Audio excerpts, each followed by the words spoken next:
Today I fucked up by sending my mom flowers after she had to euthanize our cat. Fresh story with a sad background that turned out to put a smile on everybody's face. Tika, our 18-year-old cat, had to be put to rest following severe health complications that could not be addressed given her advanced age. Tika lived with my mom, who took great care of her during her entire life. I have lived far from home for several years and could not help much in the process of arranging the euthanasia. It was difficult for everyone involved, but Tika now rests in peace. As means of making my mom feel better, I went online and bought her a nice bouquet of white lilies arranged in a glass jar through an online flower delivery service. My mom loves flowers, and Tika was about a day I fucked up a white cat. My mom would know what the flowers were about as soon as she saw them. Kept it a surprise. Eventually, I got the delivery notification via email with a note that the flowers were delivered, but not directly to my mom as she was not home. The delivery person left them with the next door neighbor,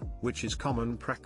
Later that evening, my mom gets home and sends me a photo of the flowers. Mission accomplished, I thought. Shortly after, we hold a Skype call, which she answers with a big smile and giggles. Given what happened earlier that day, I was quite confused. Here's what happened. Right after getting home, my mom hears the doorbell, looks out the window and sees our next door neighbor holding the flowers, some of her family members, and a couple of other neighbors from down the street. She opens the door and is surprised by everyone singing and clapping. Happy birthday to you. Happy birthday to you. You know the rest. Mom tells me she understood what was going on right away, and could not help but laugh at the whole situation, which, we all have to admit, was pretty hilarious. She tells everyone her birthday is not until December, which confuses them. But there is a card here from your son, we thought it was your birthday, they say. She then reads the card I wrote and has everyone showering her with apologies. Anyway,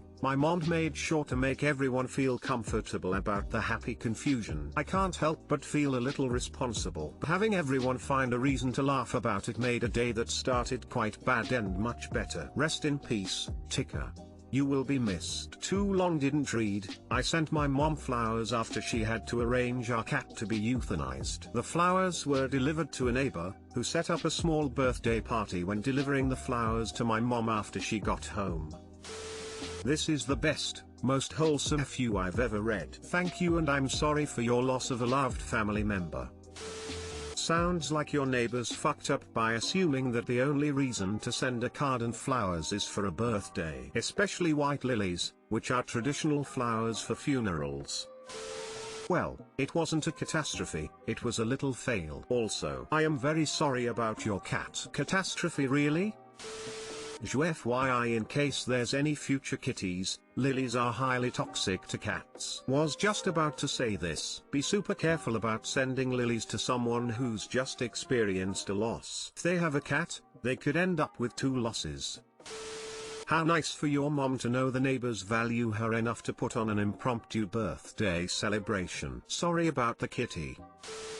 Today I fucked up by checking to see if an employee of the gas company was doing okay, and he was doing much better than expected. So, I oversee a facility that's waiting for a new buyer. Medium-sized manufacturing complex with a healthy amount of property attached. I own a small firm that keeps the site from deteriorating too badly. We allow contractors in and out if equipment needs to be moved around, or if environmental samples need to be collected, manage the day-to-day maintenance. A little bit of everything. And usually I have the whole site to myself. But today, I glanced way out towards the south property line and noticed a work truck up near the fence. I kept an eye on it. Now, this is not unusual. There's a small gas and oil well on site, but it's not producing now. A variety of contractors have come out to see about decommissioning the well. This truck, by my watch, had been out there far past any time a contractor would need to jot down the necessary info. Anytime someone is on property, they're my responsibility. People can get turned around, or confused at what they're supposed to be looking for, and injuries on old sites aren't uncommon, so I figured it was past time for me to check on this contractor. I walked the couple hundred meters to reach the work truck. I could see sunshades in the windshield to block the sun out. Not terribly unusual either,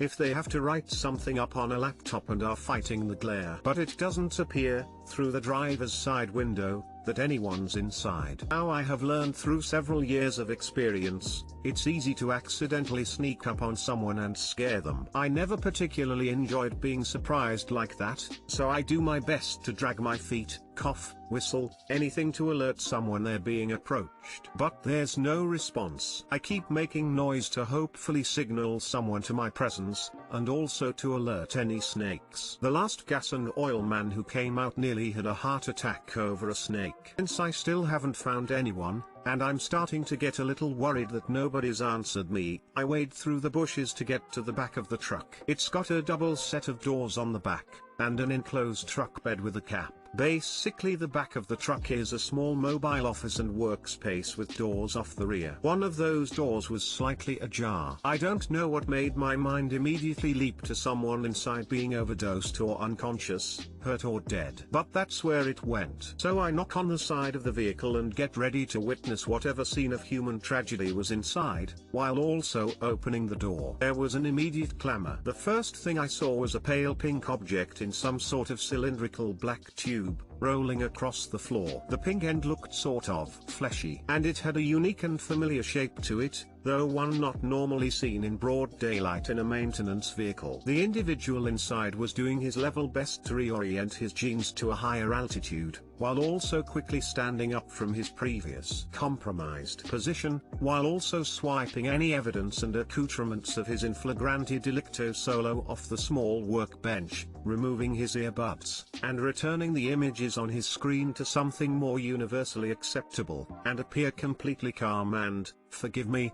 unflapped throughout. Any two of those actions could probably be achieved without much fuss. Perhaps three, with practice. 6, however, were about 5 too many. Have you ever accidentally snuck up on someone who had the misfortune of assuming a site with very little maintenance to the grounds must be abandoned, and thus the perfect opportunity to mix a midday batch, while on company time and in a company vehicle? I have. I swear, I didn't mean to lock eyes with him. We were both desperately trying to look anywhere other than at the pocket pussy rolling around on the floor. But in that horrible moment, his gaze met mine, and I stared into his soul. Could see the whole timeline of events. I could see how it might seem fun and harmless. Bright sunny day, abandoned plant, nobody for miles, back of the work truck. What could be better than a little 5-on-1? But it's hot work back there, with no AC running. Better crack the door to let in just a hint of a breeze, then crank up the audio for maximum stimulation. And then I was rocketed forward in the timeline, seeing him dread the long shameful drive back to work. Knowing that HR would like to speak to him immediately. Knowing he would have no hope of pleading well enough for his job to be saved. He'd be broke, unemployed. He'd lose his car and have to move back in with his parents. Can't bring a girl home to that. They're already on high alert from COVID. No way are they going to see the charm of a 20-something bro with a basement bedroom, recently fired for masturbating OTJ. In that split second, I saw his recent past and his impending unsalvageable future all come crashing down on him in one sickening moment of realization. And then I saw panic, genuine primal terror, and the fleshlight rolled on. I immediately became incredibly interested in the view exactly 180 degrees from my current compass heading. Something about the clouds and the weeds in that direction were captivating in a way I'd never truly appreciated before. He used the time to meditate on all that had been normal about my day till that point. He used the time to make sure his joystick wasn't caught in his zipper. And still the fleshlight quivered. Once he got all his furniture back in their appropriate rooms, it was now time for a detailed explanation as to how he was absolutely positively not doing the thing he absolutely positively was doing. But no alternate explanations were quickly forthcoming. Nothing forthcame. By putting himself in the palm of his hand, he inadvertently put his career in the palm of mine. I wanted to be so far away from the situation, it's a wonder my skeleton didn't leave the area before my skin had time to tag along. All I could think to do was stare directly into the sun, which actually brought some relief. Highly recommend. Having thus adjusted to this strange new world, and now blissfully blind, I mumbled something about things and stuff, and mentioned that there would always be someone there on site. Always, forever. I couldn't really bring myself to call it in right away, though I jotted down the truck number. He wasn't hurting anyone, I suppose. And I'm pretty sure he learned some kind of lesson. If nothing else, keep the kitchen doors shut if you need to mix a batch. And never let your fleshlight hit the ground. Too long didn't read. Today I went to check on a contractor I was afraid was hurt, lost, or bitten by a snake. Instead I interrupted a young man wrestling his trouser snake in the company truck, on his first visit to what he thought was an abandoned plant, and watched his entire soul leave his body. Mix a midday batch is the best expression I've ever seen. Nice writing BTW. A little drawn out for my tastes but good nonetheless. I can't take credit. A staggering amount of my masturbatory vernacular is straight from Canada, by way of Letterkenny. If you haven't seen the show yet, I can't recommend it to you highly enough. All I could think to do was stare directly into the sun, which actually brought some relief. I highly recommend. Having thus adjusted to this strange new world, and now blissfully blind, I mumbled something about things and stuff. I fucking lost it at this part, haha. I'm so sorry for your newfound blindness, but you have an amazing gift for writing. This played in my mind like a Western movie. Accent and everything. Any two of those actions could probably be achieved without much fuss. Perhaps 3, with practice. 6, however, were about 5 too many. I just spent about a week writing a story for a writing prompt, and this one line is better than my entire work. Bravo. I immediately became incredibly interested in the view exactly 180 degrees from my current compass heading. Something about the clouds and the weeds in that direction were captivating in a way I'd never truly appreciated before. Oh good lord. Please tell me you write comedy. By putting himself in the palm of his hand, he'd inadvertently put his career in the palm of mine. I'm fucking dead. Nice work nor reporting him. You must have scared the living daylights out of him. Probably he's learned his lesson. Smile. Yeah, I wasn't too keen on getting the guy fired over what a, mostly, victimless crime. I mean, this poor kid. He'd clearly been looking forward to this. He brought supplies. There was planning involved. There was forethought. He probably knew this assignment would take him well off the, I'm not doing this on purpose, I swear, the innuendos write themselves, beaten path. So he planned a little self-help session. Not the end of the world. Besides, my therapist and I were running out of things to talk about. This will keep food on her table a few months longer. Win-win. Today I fucked up by watching Harry Potter and the Order of Phoenix.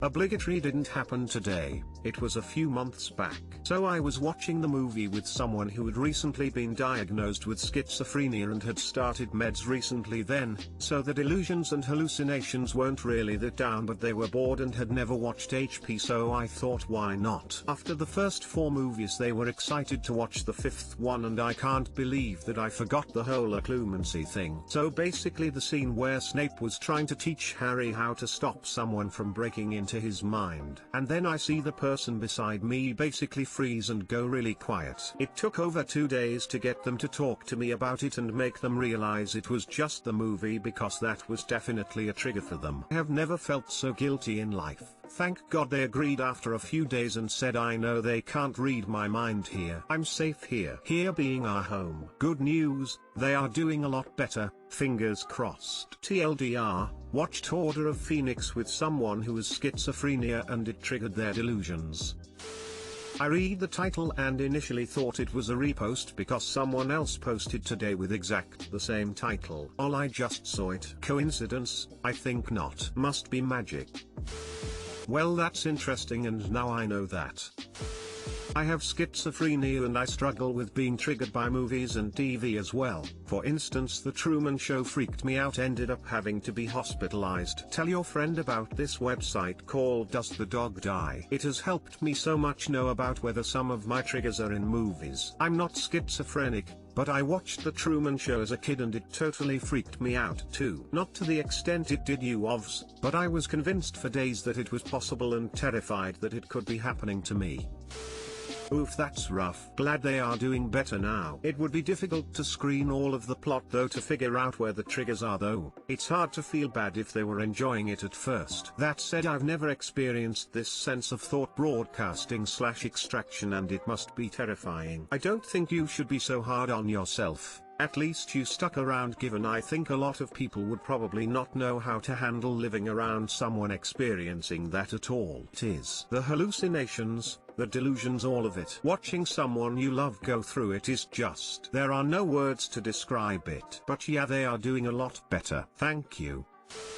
I'd say Op did the right thing given the circumstances. This wasn't your fault. It's hard to remember what's in movies you haven't seen in a while. To be expected to anticipate what could be a trigger is unrealistic. The fact that you were empathetic enough to notice the scene that was a trigger is a credit to you. You got them to talk about it and were a supportive friend. You're a decent human being. We need more like you. I'd encourage your friend to talk about the event with their therapist. They can help them navigate the delusions and can even come up with a plan in case there is another unpredictable triggering event. Thank you. They did, and meds have been a great help too. Not going to say everything is great, but it's definitely getting better for them. They are more in control of reality and that's great. Hope the upward trend of their progress continues. Fingers crossed.